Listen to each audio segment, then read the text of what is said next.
Ellen. How are you? I'm good. How are you doing? I'm doing swell. So I know it's been a while since we last talked, but how are you doing?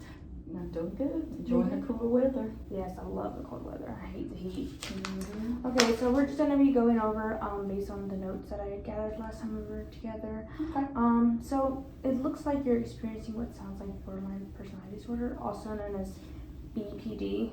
It sounds scary. So that's not like two personalities, right? No, Okay. ma'am. Okay. No. Yeah, It's but not for everybody. Sometimes I feel like it, but okay. No. So it's basically just means that people with BPD, it feels like they feel emotions more deeply than others. So that explains, you get angry really quick, right? I do. You can get upset really quick too. Yeah. Just kind of those change of emotions, and they change quick. So like you might be feeling okay, then feeling angry or hurt or empty in a short amount of time. Sometimes it even comes with strong fears of being rejected, or being scared that you'll be left by someone. But that's something that we're going to be working on together.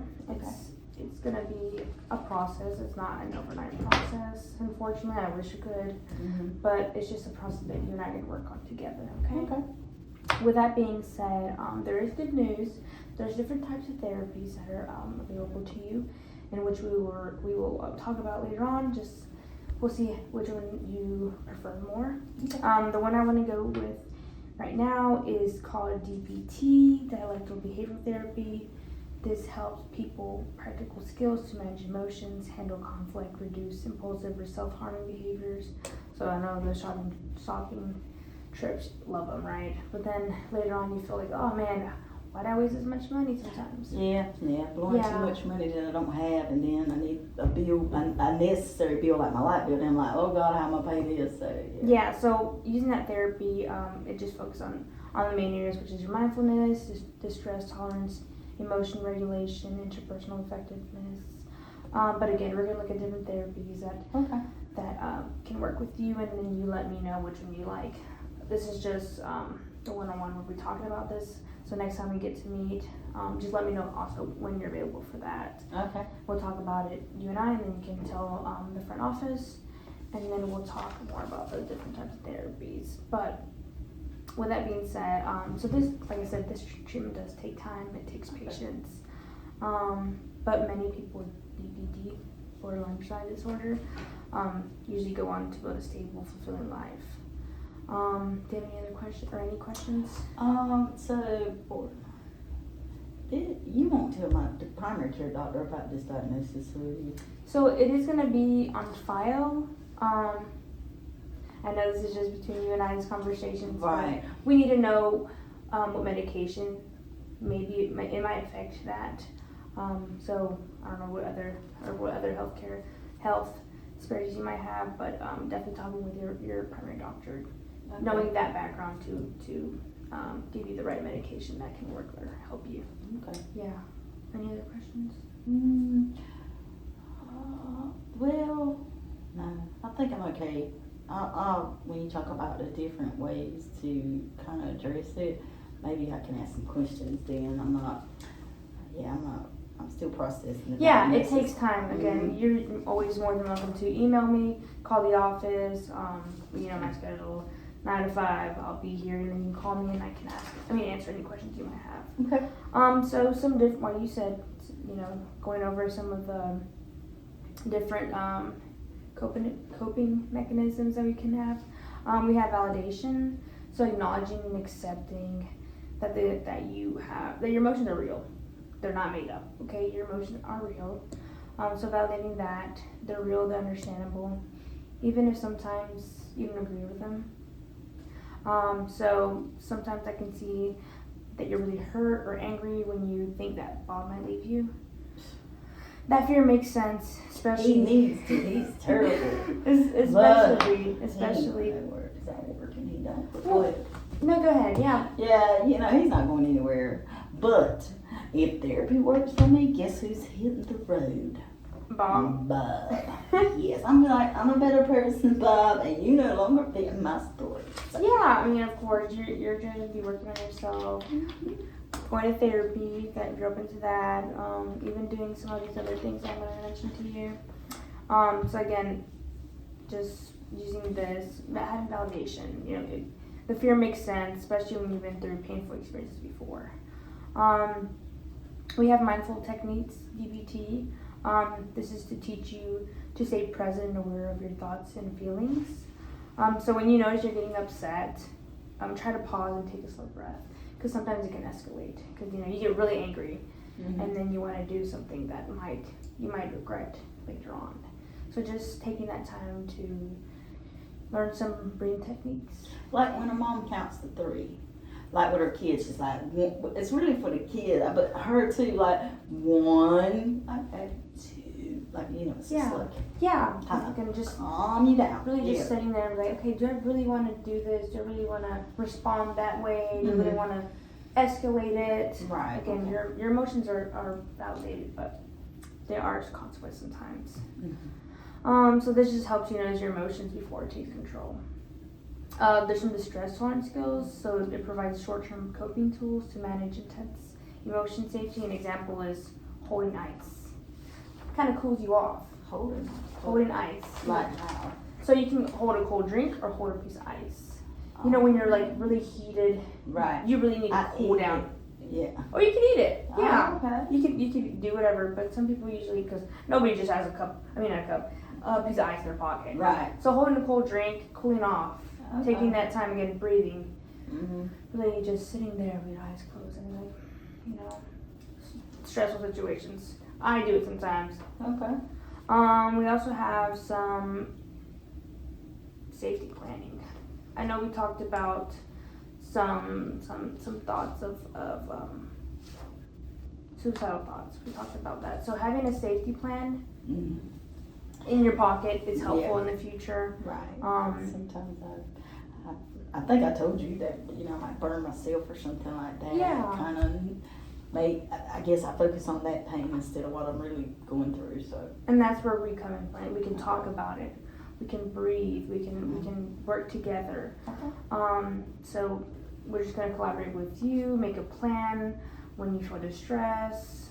Let's make a list of people and coping strategies you can turn to.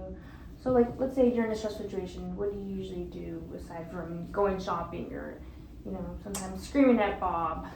What do I do in stressful situations?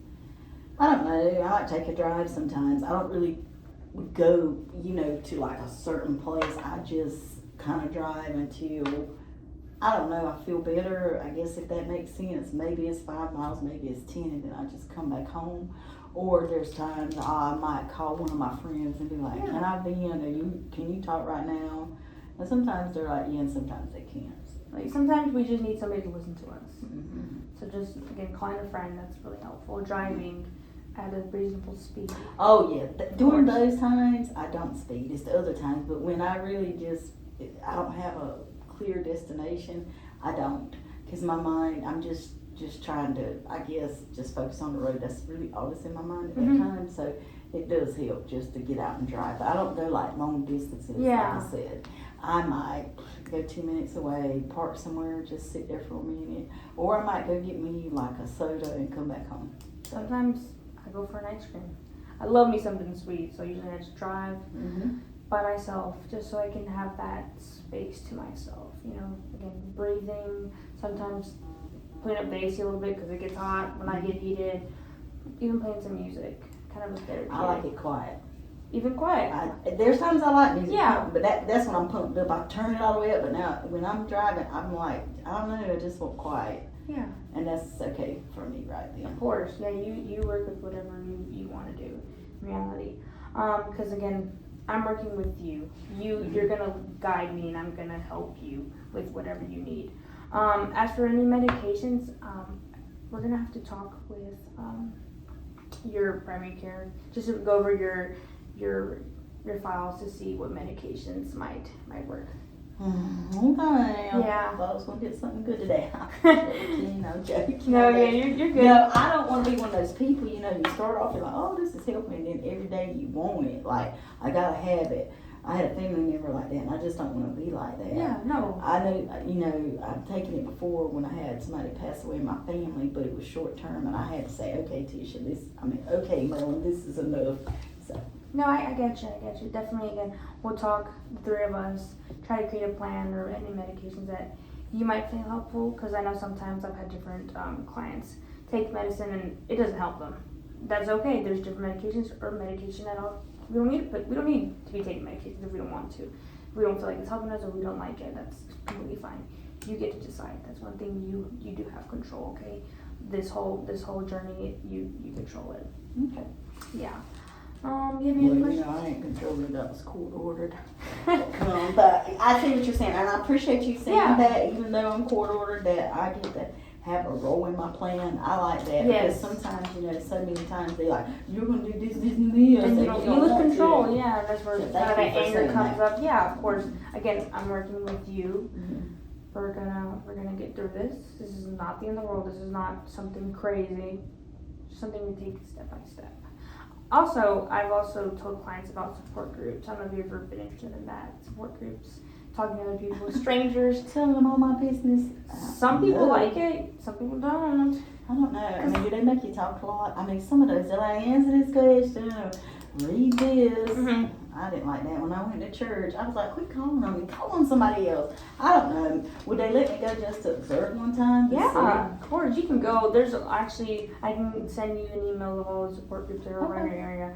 But yeah, you can go there, you can listen, you can see, you kind of dip your toe in the pond, see if you like it. Because I know, again, some people are like strangers, but also these are strangers. You're probably never going to see ever again. So if you have somebody to kind of vent to, again, sometimes your friend is busy, you can go there and just listen to other people, because some people might be going through the same things. Okay. Every story, try. yeah, every story is different, but just being there in that same environment, again, these are complete strangers, you never see them ever again. Or hope you don't, right? Mhm. Sometimes I even tell clients to go to a different city, so they won't see people they know. Yeah, I live in a rural area, so. Yeah, you're gonna I see would everybody's say grandma, everybody's I'd aunt. probably go somewhere else. Everybody already knows my business. I don't need to expand on it. So, yeah, No, I'd yeah. be willing to go to try it out. Good. Okay, so that's all I have for you today. Again, you can let me know. Actually, what's your schedule like? Usually Wednesdays and Fridays are good for me. Okay, Wednesdays and Fridays. Mhm.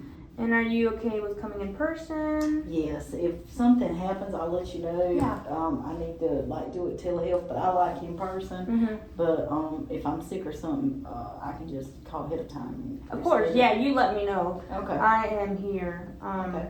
I will say on the weekends, the phone kind of is put away. Okay.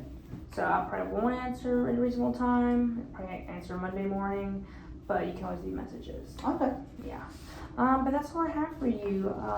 So I'll be sending you an email soon, and you can just check out in the front office and make the next appointment. Okay. Thanks. Of course. You have a great day. You too. Thank you.